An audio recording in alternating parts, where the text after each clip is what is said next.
جزاک اللہ مفتی صاحب، اگلا سوال کراچی سے محمد بلال سلیم صاحب نے کیا ہے کہ کیا میت کی دنیا سے رخصت ہونے کے بعد قبر میں عذاب نازل ہوتا ہے اور اسے سوال جواب ہوتے ہیں، جبکہ عذاب جہنم تو قیامت کے دن سامنے لایا جائے گا اور اسی دن سوال جواب ہوں گے؟ براہ کرم رہنمائی فرمائیں۔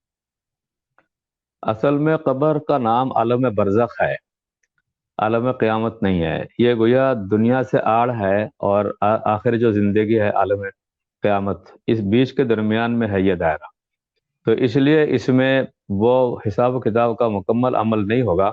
حساب و کتاب کے لیے یوم الحساب قیامت کے دن ہے، لیکن یہ جس طرح ہم کسی جگہ حوالات میں کسی کو مجرموں کو ٹھہراتے ہیں یا مہمان خانے میں معزز لوگوں کو ٹھہراتے ہیں، تو اس کی حیثیت صرف اور صرف بیچ میں ایک دروازے کی ہے، ایک مکان کی ہے، ایک وقت کی ہے وہ۔ اسی لیے حضرت آدم سے لے کر آج تک ہمارے پیارے نبی صلی اللہ علیہ وسلم اور جتنے بھی انبیاء کرام اولیاء کرام گزرے ہیں، وہ برزخ زندگی سے تعلق ہے۔ قیامت کا وقت ابھی آیا نہیں، جب قیامت برپا ہوگی تو پھر اس کے بعد حساب کتاب کا معاملہ ہوگا۔ تو یہ جو درمیانہ وقت ہے، اگر شاہی مہمان ہے تو ان کو وہ اعزازات اور وہ سارے جو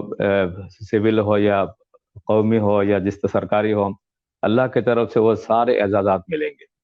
اور اگر وہ سمجھ لے کہ دیندار نہیں ہے، نیک نہیں ہے، کافر مشرک ہے،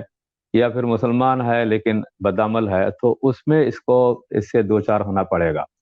کہ یہ اگرچہ بہشت کے سارے ثمرات نہیں ملیں گے، یا جہنم کے سارے جو چنگاریاں اور جو عذاب وغیرہ اس سے واسطہ نہیں پڑے گا،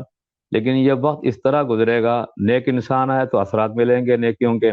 اور اگر برا انسان ہے، اللہ تعالی ہم سب کو محفوظ رکھے، کہ قبر کی تیاری کی توفیق عطا فرمائے، تو پھر وہ حالات ہوں گے کہ کبھی کھانا ملتا ہے، کبھی کیا، کبھی نہیں کیا،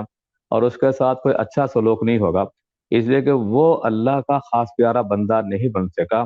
اس نے اپنی زندگی میں اللہ کو راضی کرنے کے لیے کوششیں نہیں کی، نبی کریم صلی اللہ علیہ وسلم کی سنتوں پر عمل پیرا نہیں ہوا، تو اس کا جو معاملہ ہوگا وہ دوسروں سے مختلف ہوگا۔ لیکن یہ قیامت نہیں ہے، یہ برزخ والی زندگی، بیچ والی زندگی ہے۔ اچھا انسان ہوگا تو اچھا برتاؤ ہوگا، برا انسان ہوگا تو برا برتاؤ ہوگا، بس یہ اس کی حیثیت ہے۔